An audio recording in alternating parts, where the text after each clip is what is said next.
Trickster Tank Builds are very strong, something that PCF have acknowledged. They can withstand an incredible amount of punishment while still hitting for ridiculous amounts of damage. But are they really overpowered? To test this, I challenged myself to run trials with level 51 gear with my Trickster Tank build, and with only one piece of Apocalypse gear and not a single Worldslayer mod.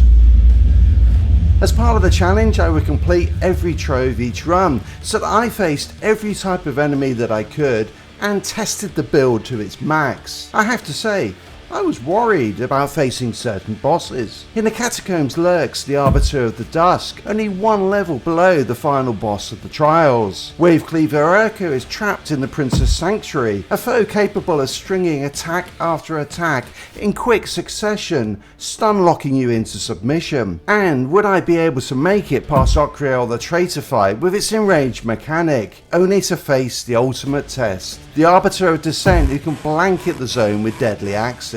Would I be able to beat them when they were 8, 9 or even 10 levels higher than me? The challenge started well, and at early Apocalypse tiers I was easily able to cleave through enemies. A little bit of pain, seismic impulse and shield zap, all combining with my weapon mods for enormous AoE damage. My shields were barely dented, disruption shield keeping them topped up all the time. But as I progressed through tier 20 and 21, I could feel the boss fights were getting tougher, and Okriel's obliteration was now a real threat. At tier 22, with Okriel some 7 levels above me, it looked like that time had come. With the final damage phase to go, the obliteration timer was the tiniest of slivers, and I had only seconds to burn him down. Would I make it? Well, before we find out, let's have a look at how this build is able to deal huge hits while still being incredibly tanky. And it all comes down to 2 nodes in the pack skill tree: Goal Beyond Understanding and Meticulous Schema, and how these work together. The key thing is to have only one ad alive. A tribute, for example, on the Arbiter fight. This makes sure that all of the killing damage is passed on to the boss, rather than being shared between multiple enemies. In addition, you want to kill the ad with as big a hit as possible, because it is only the damage dealt to kill the ad that is doubled and passed on. After that, it is all down to RNG. With this technique though, you can hit for huge single target damage, making the bosses in the game a walk in the park. Let's get back to the action. I hit Okriel with everything I had, and with obliteration